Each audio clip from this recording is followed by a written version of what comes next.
Hi guys, welcome to our channel Advocate Unplugged.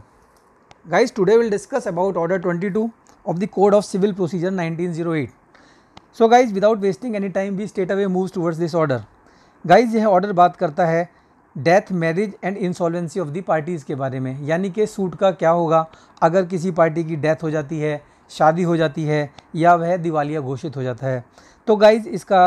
Rule 1 कहता है no abatement by the party's death if right to sue survives, यानी कि यह कहता है कि अगर मान लो किसी पार्टी की डेथ हो जाती है तो सूट जो है एबेट नहीं हो जाता। एबेट का मतलब होता है कि सूट सस्पेंड नहीं होता या टर्मिनेट नहीं होता। बेसिकली सूट में इफेक्ट नहीं पड़ता अगर किसी पार्टी की डेथ हो जाती है। बेसिकली रूल 1 कहता है the death of a plaintiff और a defendant shall not cause the suit to abate if the right to sue survive, यानी कि यह रूल कहता है कि अगर मान लो किसी पार्टी की डेथ हो गई, प्लेंटिफ की डेथ हो गई या डिफेंडेंट की डेथ हो गई, तो जो है राइट टू सू अगर सर्वाइव करती है तो सूट जो है एबेट नहीं होगा। यानी कि अगर मान लो डेथ हो गई पार्टी की और अगर आपके पास राइट अभी भी एग्जिस्ट करती है, यानी राइट टू सू एग्जिस्ट करती है, तब जो है सूट एबेट नहीं होगा। गाइज इसको हम समझते हैं कुछ एग्जांपल से। यानी कि सपोज़ करिए अगर मान लीजिए कोई केस चल रहा था टेनेंट और आपका लैंडलॉर्ड के बीच में और लैंडलॉर्ड की डेथ हो जाती है, तो गाइज राइट तो सू के सर्वाइव करती है, तो इस केस में जो है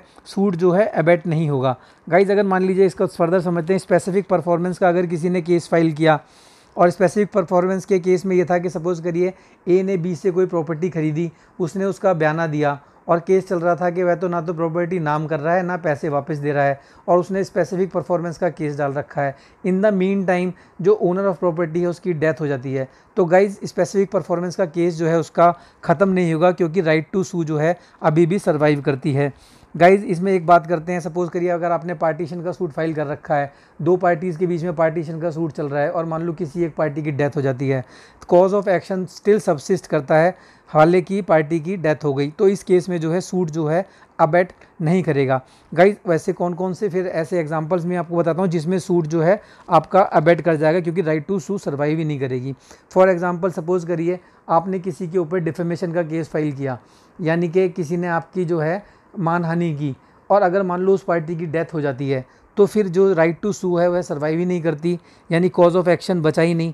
तो फिर जो है वह सूट जो है एबेट हो जाएगा। दूसरा इसका एक एग्जांपल और समझते हैं, सपोज़ करिए आपने कोई सब स्पेसिफिक परफॉर्मेंस का केस फाइल किया और स्पेसिफिक परफॉर्मेंस में ये था कि आपने किसी पार्टी को आपने किसी सिंगर को बुलाया था कि वह जो है वहाँ पर आकर गाना गाएगा और उसने वहाँ पर गाना नहीं गाया। तो गाइज़ जब आपने सूट फाइल किया कि वह मेरे वहाँ नहीं आया था, in the mean time singer की डेथ ही हो जाती है, तो गाइज़ राइट टू सू जो है वहाँ पर सर्वाइव नहीं करती और सूट जो है एबेट हो जाएगा। ऐसे ही अगर आपने किसी से पेंटिंग बनाने का कॉन्ट्रैक्ट किया, उसने आपकी पेंटिंग नहीं बनाई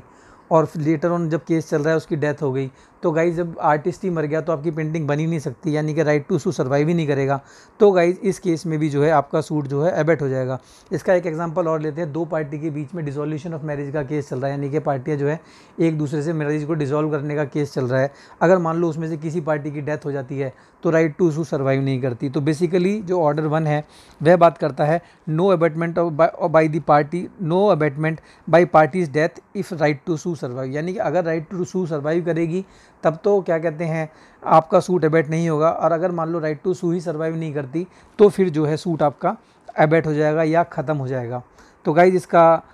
रूल 2 कहता है procedure where one of the several plaintiffs और defendants dies and right to sue survive. Basically ये बात करता है कि मान लो अगर एक प्लेंटिफ की डेथ हो गई, मतलब या तो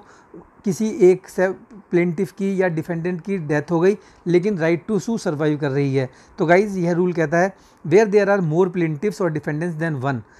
यहाँ जहाँ पर एक से ज़्यादा प्लेंटिफ या डिफेंडेंट हो and any one of them dies, और किसी की भी डेथ हो जाती है, and where the right to sue survives to the surviving plaintiffs और प्लेंटिफ अलोन, और अगर मान लो जो सर्वाइविंग प्लेंटिफ हैं या जो प्लेंटिफ्स हैं या कोई प्लेंटिफ जो अलोन बचा है उसके पास जो है राइट टू सू सर्वाइव करती है अगेंस्ट द सर्वाइविंग डिफेंडेंट और डिफेंडेंट्स अलोन, जो कि डिफेंडेंट जो बचे हुए डिफेंडेंट हैं या जो डिफेंडेंट अगर कोई अकेला बचा है। The court shall cause an entry to that effect to be made on record and the suit shall proceed at the instance of surviving plaintiff or plaintiffs और अगेंस्ट दी सर्वाइविंग डिफेंडेंट और defendants. तो guys basically ये rule कहता है कि मान लीजिए अगर मान लो एक किसी प्लेंटिफ की डेथ हो गई या किसी डिफेंडेंट की डेथ हो गई, एक से ज़्यादा प्लेंटिफ या डिफेंडेंट हैं, और अगर राइट टू सू बचती है तो केस जो है वह बाकी जो सर्वाइविंग प्लेंटिफ हैं प्लेंटिफ जो है चला सकते हैं डिफेंडेंट्स के अगेंस्ट में, या जो है सर्वाइविंग डिफेंडेंट है अगर उनके अगेंस्ट में राइट बचती है तो उनके अगेंस्ट में केस चल सकता है। गाइज इसका रूल 3 बात करता है procedure in case death of one of several plaintiffs और ऑफ अ सोल प्लेंटिफ, यानी ये प्रोसीजर बता रहा है कि अगर मान लो जो डेथ हो जाती है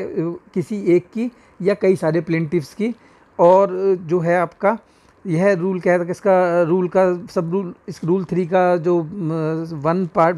1 सबसेक्शन 1 जो है यह कहता है वेयर वन ऑफ टू और more plaintiff dies and the right to sue does not survive to the surviving plaintiff or plaintiff alone, or a sole plaintiff or a sole surviving plaintiff dies and the right to sue survives, the court on an application made in that behalf shall cause the legal representatives of the deceased plaintiff to be made a party and shall proceed with the suit। Basically कहता है अगर मान लो कि plaintiff की death हो गई या कई सारे प्लेंटिफ हैं जो उनकी डेथ हो गई, राइट टू सू अगर बचती है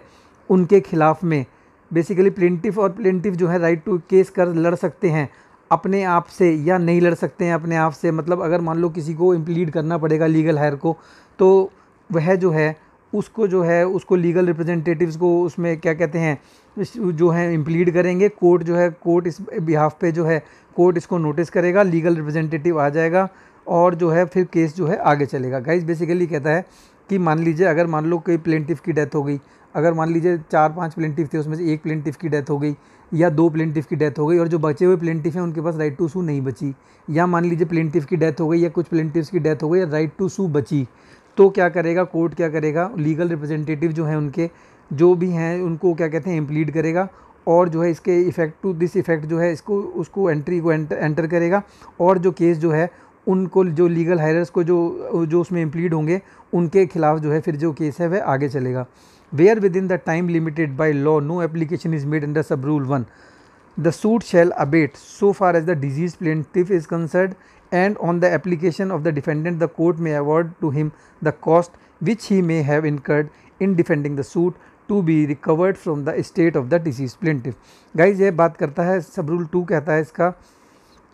कि अगर मान लो जब टाइम जो उसकी डेथ हो गई और अगर आपने लिमिटेशन का इसका लिमिटेशन 90 डेज़ का पीरियड है, अगर मान लो किसी की डेथ हो गई तो लीगल हायर को इम्प्लीड करने का पीरियड जो है 90 डेज़ का पीरियड है। अगर उसके अंदर मान लो जो है कोई इम्प्लीड नहीं करते हैं डिसीज प्लेंटिफ का जो है वह आप लीगल हायर उसमें इम्प्लीड नहीं होता है तो जो केस है वह जो है उसके अगेंस्ट में ख़त्म हो जाएगा डिफेंडेंट के अगेंस्ट में, और डिफेंडेंट जो है उसकी राइट बन जाएगी कि वह जो है जो उसकी कॉस्ट जो लगी वह जो है उसको वो ले सके, जो प्रॉपर्टी जो है एस्टेट जो है डिसीज प्लेंटिफ की जो एस्टेट है उसमें से। गाइज जो इसका रूल 4 है वह सिमिलर है रूल 3 के। बेसिकली ये बात करता है कि जब डिफेंडेंट्स की डेथ हो जाती है यानी कि procedure in case of death of one of several defendants as of sole defendant or of sole defendant, यानी कि भाई गाइज ये कहता है वेयर 1 और 2 और more defendant die and the right to sue does not survive, यानी कि अगर मान लो एक डिफेंडेंट की डेथ हो गई या 2 की डेथ हो गई और राइट टू सू नहीं बची जो कि सर्वाइविंग डिफेंडेंट्स हैं उनके अगेंस्ट में, या जो डिफेंडेंट है अगेंस्ट उसके अगेंस्ट में, और a sole defendant or a sole surviving defendant dies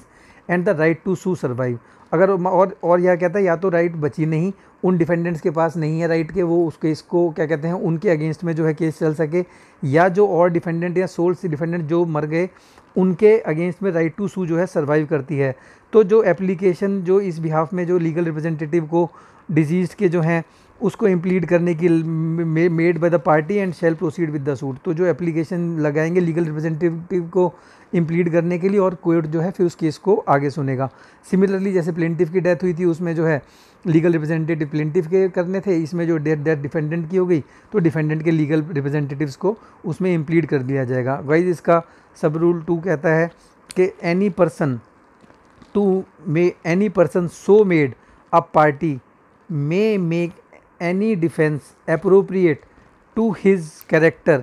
as legal representative of the deceased defendant. कैसे कहते हैं, any person so made a party may make a defence appropriate to the character of a legal representative of the deceased defendant. ये कहता है कि मान लो जो भी आप जिसको लीगल रिप्रेजेंटेटिव बनाओगे या जो बनेगा वह जो है अपनी जो है सूटेबल डिफेंस जो है रख सकता है डिजीज डिफेंडेंट का जो कि आपने उसको बनाया है पार्टी। गाइज इसका रूल 4 का सब रूल 3 कहता है कि where within the time limited by law no application is made under sub rule 1 the suit shall abate as against the deceased defendant. यानी कि कहता है अगर मान लो जो लिमिटेशन पीरियड दिया है उसके अंदर अगर आपने एप्लीकेशन नहीं मूव की इम्प्लीड करने के लीगल हायरल के, तो जो है सूट जो है उसके खिलाफ जो है ख़त्म हो जाएगा जो डिसीज डिफेंडेंट है। गाइज इसका रूल 4 का सब रूल 4 कहता है the court whenever it think fit may exempt the plaintiff from the necessity of substituting the legal representative of any such defendant who has failed to file written statement or who having filed it have failed to appear and contest the suit at the hearing, and the judgment may in such case be pronounced against the said defendant notwithstanding the death of such defendant, and shall have the same force and effect as if it has been pronounced before the death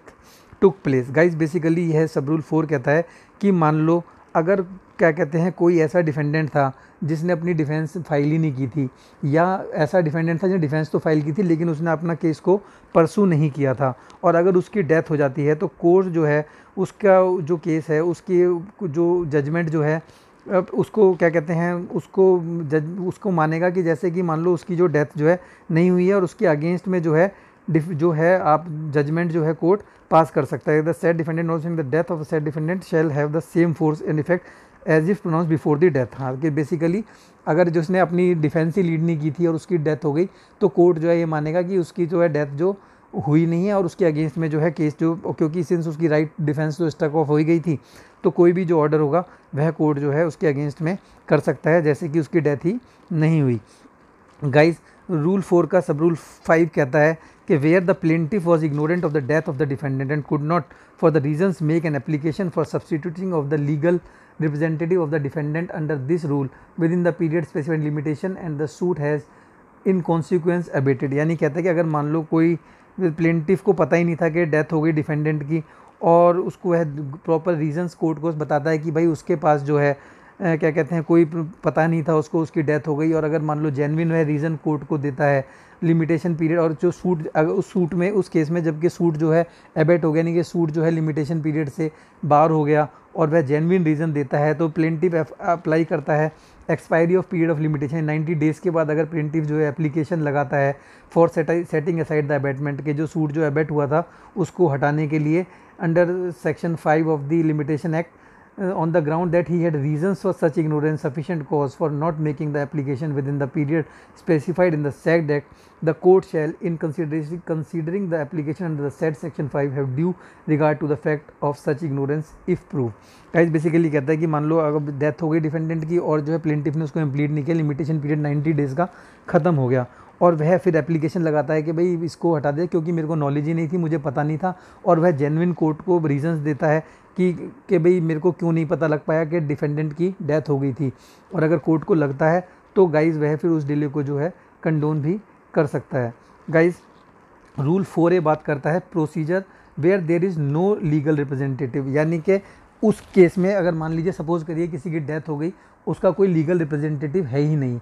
If in any suit it shall appear to the court that any party who has died during the pendency of the suit has no legal representative, the court may on the application of any party to the suit proceed in the absence of a person representing the estate of the deceased person, or may by order appoint an administrative general or an officer of the court of such other person as it think fits file to represent the estate of the deceased person for the purpose of the suit. Guys basically ये कहता है अगर मान लो किसी आदमी की death हो गई, उसका कोई लीगल रिप्रेजेंटेटिव नहीं था, तो कोर्ट या तो उसके एब्सेंस में जो है सूट को सुन सकता है, या क्या करेगा कि जो किसी आदमी को अपॉइंट कर देगा एडमिनिस्ट्रेटर जनरल, और जो कि क्या कहते हैं एडमिनिस्ट्रेटर या जनरल और एन अदर किसी भी ऑफिसर को कोर्ट के जो कि उसको रिप्रेजेंट करेगा डिसीज्ड के एस्टेट को।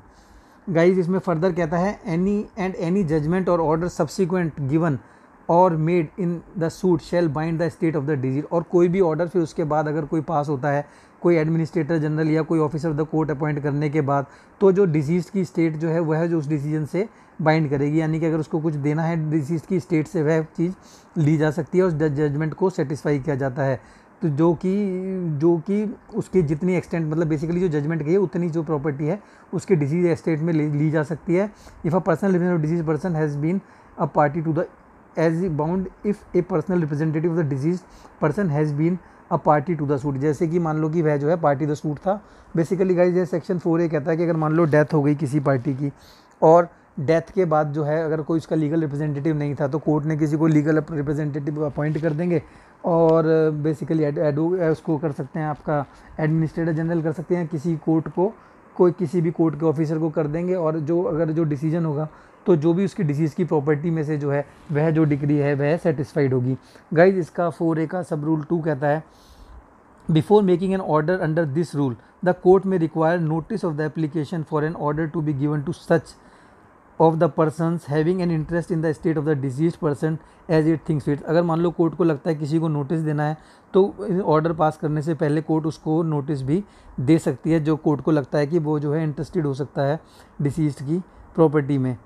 गाइज इसका रूल सब रूल 2 का जो B है वह कहता है, shall ascertain that the person propose to be appointed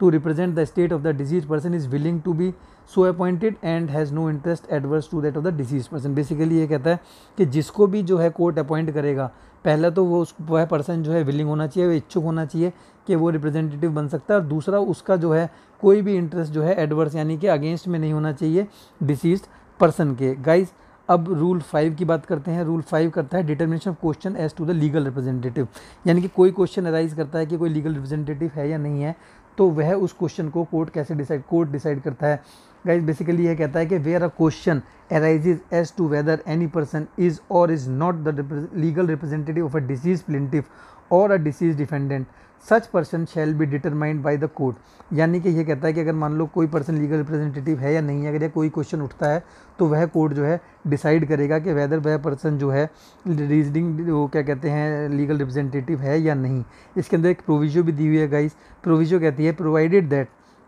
where such question arises for the appellate court, that court may before determining the question direct any subordinate court to try the question and to return the record together with the evidence if any recorded at such trial, its findings and reasons therefore and the appellate court may make the same into consideration in determining the question। Guys basically ये कहता है कि अगर मान लो कोई case जो है,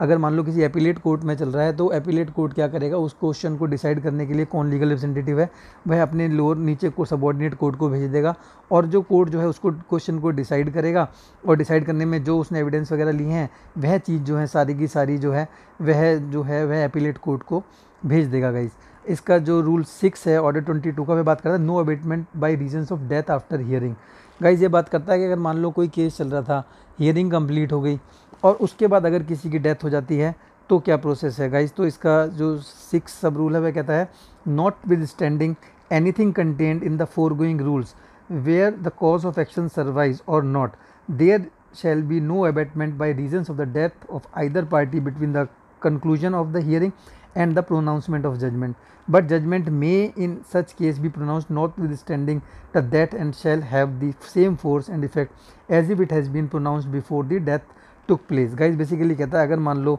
किसी आदमी की डेथ हो जाती है, जब हियरिंग तो कंप्लीट हो गई लेकिन जो है अभी जजमेंट तो प्रोनाउंस नहीं हुई है, तो इस पीरियड में अगर किसी की डेथ हो जाती है और कोर्ट जो है जजमेंट जो पास करेगा, तो कोर्ट यह मानेगा कि उसकी डेथ नहीं हुई है, और बेसिकली जो जजमेंट जो है क्योंकि सारी हियरिंग सारी कोर्ट की प्रोसीडिंग तो कंप्लीट हो चुकी हैं, तो कोर्ट जो है उस केस में जजमेंट जो है पास कर देगा, बना किसी को बेसिकली जो है लीगल रिप्रेजेंटेटिव को ज़रूरत भी नहीं है इस केस में। गाइस तो बेसिकली इसका कोड यह है, जो सब सेक्शन 6 है, सॉरी यह रूल 6 यही कहता है कि अगर मान लो डेथ हुई जजमेंट प्रोनाउंस होने से पहले और हियरिंग कंप्लीट होने के बाद में, तो कोर्ट जो है जजमेंट को प्रोनाउंस कर सकता है। गाइस इसका जो रूल 7 है बेसिकली मैरिज से रिलेटेड है। यह कहता है, suit not abated by marriage of a female party, यानी कि अगर किसी फीमेल की शादी हो जाती है तो सूट जो है सस्पेंड नहीं होगा या ख़त्म नहीं होगा। गाइस रूल 7 का सब रूल 1 कहता है, the marriage of a female plaintiff और a defendant shall not cause the suit to abate, but the suit may notwithstanding be proceeded with to judgment, and where the decree is against a female defendant it may be executed against her alone। Basically कहता है कि अगर मान लो किसी female का जो case चल रहा था और उसकी शादी हो जाती है डिफेंडेंट, तो सूट जो है ख़त्म नहीं होगा, लेकिन जो सूट जो है वह कुछ भी हो in spite of the proceeding वो जो है जजमेंट की तरफ से कोर्ट जो है उसमें जजमेंट प्रोनाउंस कर देगा। और वेयर द डिक्रीज अगेंस्ट, और अगर फीमेल के अगेंस्ट में डिक्री हुई है तो एग्जीक्यूशन जो है सिर्फ उसी के अगेंस्ट में होगी। गाइज इसमें बेसिकली इसका जो सब रूल 2 है वो कहता है कि अगर मान लो हस्बैंड जो है in law liable for the debts of his wife the decree may with the permission of the court be executed against that husband. यानी कि अगर कोई लॉ कहता है कि मान लो जो हस्बैंड जो है वह लाइबल है डेथ ऑफ दी मतलब डेब्ट जो वाइफ का जो कर्जा है उसके लिए, तो डिक्री जो है वह एग्जीक्यूट की जा सकती है अगेंस्ट दी हस्बैंड के अगेंस्ट में। और in case the judgment for the wife execution of the same में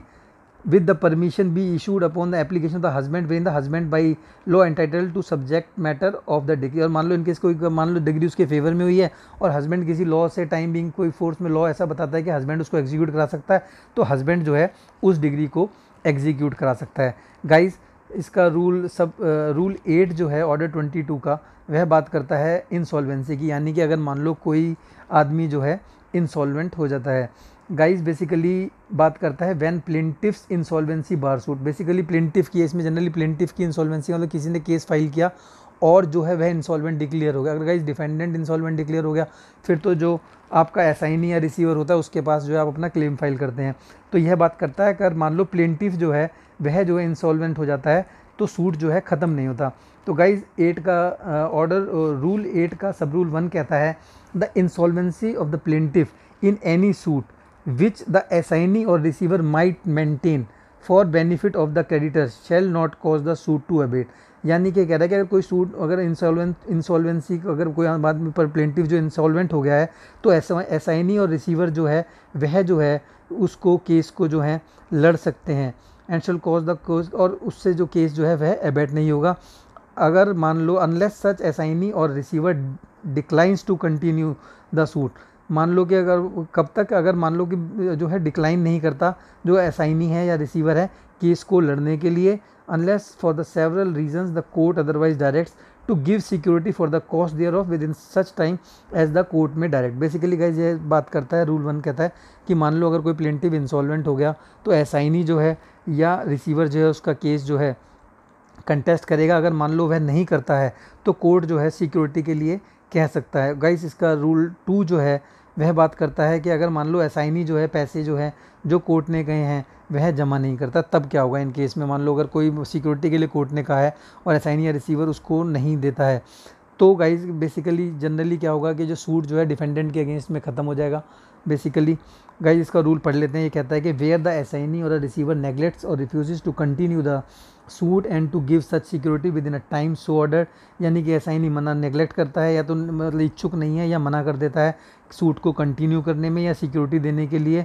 तो डिफेंडेंट जो है अप्लाई कर सकता है डिसमिसल ऑफ द सूट के लिए। तो डिफेंडेंट जो है कोर्ट को अप्लाई करेगा कि भाई जो सूट को इसको डिसमिस कर दो क्योंकि प्लेंटिफ जो है इंसॉल्वेंट जो है घोषित हो गया है, and the court may make an order dismissing the suit and awarding to the defendant the cost which he has incurred in defending the same to be proved as a debt against the plaintiff estate। Basically ये कहता है कि मान लो अगर मान लो आपका जो assignee ने मना कर दिया या असाइनी ने नेग्लेक्ट किया और वह जो है केस को कंटेस्ट नहीं करता है या जो कोर्ट ने कहा था कि सिक्योरिटी दो है को नहीं देता है, तो प्लेंटिफ जो है कोर्ट को अप्लाई करेगा कि भाई सूट को डिसमिस कर दो क्योंकि प्लेंटिफ जो है इंसॉल्वेंट घोषित हो गया है। तो कोर्ट जो है उसको इंसॉल्वेंट घोषित कर कोर्ट जो है उस केस को डिसमिस कर सकता है और जो है वो जो है उसको कॉस्ट भी दे सकता है जो उसने इनकर की होगी केस को कंटेस्ट करने में, और वह जो है एज अ डेब्ट हो जाएगा प्लेंटिफ की एस्टेट के ऊपर। गाइस रूल 9 बात करता है इफेक्ट ऑफ अबेटमेंट और डिसमिसल, यानी कि क्या इफेक्ट होता है अगर सूट जो है एबेट या डिसमिस हो जाता है। तो गाइस रूल 9 का सब रूल 1 कहता है वेयर अ सूट एबेट्स और is dismissed under the order no fresh suit shall be brought on the same cause of action. यानी कहता है कि अगर मान लो कोई सूट जो है एबेट हो गया डिसमिस हो गया ख़त्म हो गया सूट, तो कोई फिर फर्दर जो है फ्रेश सूट जो है फाइल नहीं कर सकते अगर जो सूट आपका एबेट हो गया है सेम कॉज ऑफ एक्शन को लेकर। गाइज इसका रूल 9 का सब रूल 2 कहता है द प्लेंटिफ और the person claiming to be the legal representative of a deceased plaintiff और द असाइनी और the receiver is the case in the case of an insolvent plaintiff may apply for an order to set aside the abatement or dismissal, and if it is proved that he was prevented by sufficient cause from continuing the suit, the court shall set aside the abatement or dismissal upon the same terms as cost or otherwise as it thinks fit. Basically ये कह रहा है कि अगर मान लो plaintiff और the person जो person plaintiff था या कोई लीगल रिप्रेजेंटेटिव था या कोई असाइनी जो था या रिसीवर जो कि अपॉइंट हुआ था, अगर इन केस कोई इंसॉल्वेंट था, वह अगर मान लो सूट एबेट हो गया और वह अप्लाई करता है कोर्ट के अंदर कि भाई उसको कोई रीजंस हैं, कुछ रीजंस देता है कि भाई मैं जो है इस वजह से जो है सूट को कंटेस्ट नहीं कर पाया और with in period of limitation जो है मैं फाइल नहीं कर पाया, तो कोर्ट जो है उसको सुनेगा और अगर वो प्रॉपर रीजंस देगा तो सब्जेक्ट टू सम कॉस्ट या कोर्ट को जैसे ठीक लगेगा वह जो है सूट का जो है अबेटमेंट को जो है ख़त्म कर सकता है, दोबारा से कोर्ट को केस को सुन सकता है। गाइज रूल 9 का सब रूल 3 कहता है the provision of section 5 limitation act shall apply to the application under sub rule 2, यानी कि जो सब रूल 2 में जो एप्लीकेशन लगाएंगे उसके सेट असाइड कराने के लिए अबेटमेंट के ऑर्डर को, तो उस पर लिमिटेशन पीरियड का यानी कि 90 डेज़ में जो लिमिटेशन का पीरियड है वह जो है सेम वैसे ही अप्लाई होगा लिमिटेशन एक्ट जैसे सब रूल 2 पर भी अप्लाई होगा। गाइज बेसिकली ये यही कहता है कि जो अगर आपने एप्लीकेशन सब रूल 2 में लगाई है तो जो सब रूल 3 में जो लिमिटेशन का जो पीरियड है वह वैसे ही काउंट होगा जैसे कि होना चाहिए। गाइज इसमें एक एक्सप्लेनेशन भी दी, एक्सप्लेनेशन कहती है nothing in this rule shall be constitute as barring in any later suit a defense based on the facts while constituting the cause of action in the suit which had abated or has been dismissed under this order। Guys basically बात करता है कि अगर मान लो order 22 में कोई आपका suit जो एबेट हो गया या डिसमिस हो गया, तो अगर मान लो यही किसी तरीके का क्वेश्चन जो है वो है बार नहीं करेगा अगर कोई मान लो कोई फर्दर सूट जो हुआ जिसमें सेम क्वेश्चन जो है अराइज हुआ। बेसिकली गाइज ये इसलिए क्योंकि अदरवाइज तो रेस जुडिकेटा से बार हो जाता कि भाई अगर कोई प्रीवियस सूट में कोई क्वेश्चन डिसाइड हो गया तो वह जो है बार कर देता, लेकिन गाइज इसमें सिंस ये मेरिट पे डिसाइड नहीं हुआ तो अगर मान लो सूट एबेट हो गया था तो अगर मान लो फर्दर किसी जगह फिर फर्दर ये क्वेश्चन अराइज होता है तो कोर्ट जो है इस केस को उसको क्वेश्चन को सुन सकता है। यही गाइज एक्सप्लेनेशन कहती है। गाइज अब हम बात करते हैं रूल 10 के बारे में। रूल 10 कहता है procedure in case of assignment before final order in a suit, यानी कि अगर मान लो ऑर्डर कोर्ट का नहीं हुआ, फाइनल ऑर्डर नहीं हुआ और जो पार्टी अपोजिट पार्टी ने मान लो असाइन कर दिया, कोई प्रॉपर्टी थी जो केस चल रहा था उसकी प्रॉपर्टी को बेच दिया या क्या कहते हैं लीगल है उसमें इम्प्लीड हुए बिफोर द जजमेंट या कोई भी असाइनमेंट हुई या किसी के ऊपर इंटरेस्ट डिवॉल्व किया, वह जो है उस केस में क्या होगा। तो गाइज इसका सब रूल 1 कहता है in other cases of an assignment creation और devolution of any interest during the pendency of the suit may by leave of the court be continued by or against the person to or upon which interest has come or devolved। Basically बात करता है कि मान लीजिए अगर मान लो कोई property जैसे किसी ने बेच दी या किसी को कोई इंटरेस्ट डिवॉल्व हुआ या किसी ने कोई असाइन कर दिया, तो केस जो है वो कोर्ट की परमिशन के बाद कोर्ट से परमिशन लेगा तो उनके खिलाफ भी वैसे ही चलेगा जैसे कि मान लो वही जो है जो केस की जो है ओरिजिनल पार्टी थे। गाइज इसका सब रूल 2 कहता है अगर मान लो कोई डिक्री किसी के फेवर में the attachment of a decree pending an appeal there of shall be deem to be an interest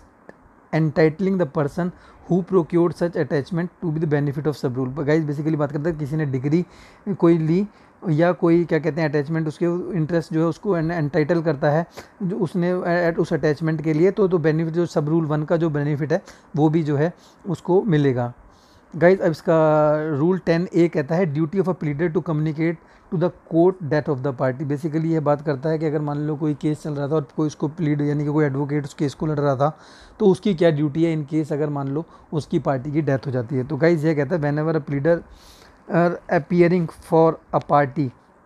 to the suit comes to know of the death of that party, he shall inform the court about it and the court shall thereupon give notice of such death to the other party, and for the purpose the contract between the pleader and the deceased party shall be deemed to subsist। Basically ये कहता है कि मान लो अगर जब death हो गई तो जो प्लीडर है जो उसका केस लड़ रहा था एडवोकेट, उसकी ये ड्यूटी है वह कोर्ट को बताएगा कि जी मेरे जो है क्लाइंट की डेथ हो गई, और उसका जो नोटिस जो है वह उस पार्टी को दिया जाएगा, अपोजिट पार्टी को दिया जाएगा, और यहीं तक जो है जो प्लीडर था उसकी जो है जो कॉन्ट्रैक्ट उसका जो क्या कहते हैं कॉन्ट्रैक्ट जो है वह सबसिस्ट करेगा कि यानी उसकी यह ड्यूटी है कि वह कोर्ट को बताए जब तक कि जो कि पार्टी जो है उसकी पार्टी की डेथ हो गई है। यानी कि अगर मान लो डेथ हो जाती है तो कॉन्ट्रैक्ट खत्म नहीं होता। Basically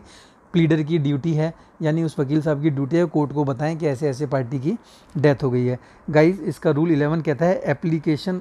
of orders to appeals. Basically इस ऑर्डर की अपील पर कैसे क्या एप्लीकेबिलिटी है, कहता है इन द एप्लीकेशन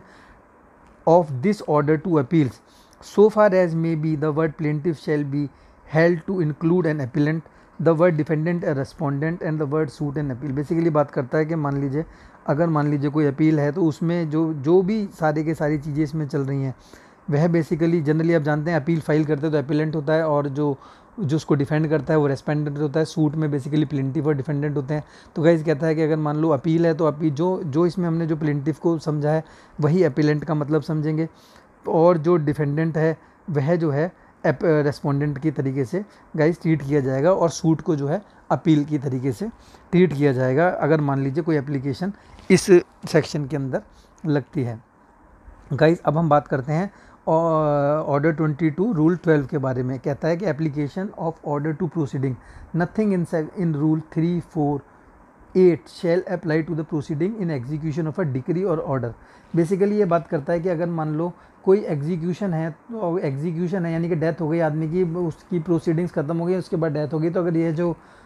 जो मान लो डेथ ऑफ द पार्टी हो गई या पार्टी इंसॉल्वेंट हो गई तो वह जो है अप्लाई नहीं होगा एग्जीक्यूशन प्रोसीडिंग्स में। अगर मान लो एक बार केस डिसाइड हो गया तो जो 3, 4 और 8 के जो 3, 4, 8 रूल हैं वह एप्लीकेबल नहीं होंगे एग्जीक्यूशन प्रोसीडिंग्स के बारे में। तो गाइज़ आज हमने बेसिकली डिस्कस किया कि अगर मान लो किसी पार्टी की डेथ हो जाती है या कोई पार्टी की शादी हो जाती है किसी लेडी की या कोई पार्टी इंसॉल्वेंट हो जाती है तो केस जो है ख़त्म नहीं होता और कैसे उसका जो है लीगल हायर को इम्प्लीड किया जाता है या कोई रिप्रेजेंटेटिव है वह इम्प्लीड किया जाता है, या अगर इन केस ऑफ इंसॉल्वेंसी का केस है तो असाइनी जो है उसको केस को जो है अपना कंटेस्ट करना चाहिए। अगर मान लो राइट टू सू सर्वाइव कर रही है तो सूट एबेट नहीं होगा। तो गाइज़ यही सब कुछ था आपका ऑर्डर 22 को लेकर। गाइज़ आपको अगर आज का वीडियो अच्छा लगा हो तो गाइज़ मैं आपसे रिक्वेस्ट करूँगा कि प्लीज़ वीडियो को सब्सक्राइब करें, शेयर करें। धन्यवाद।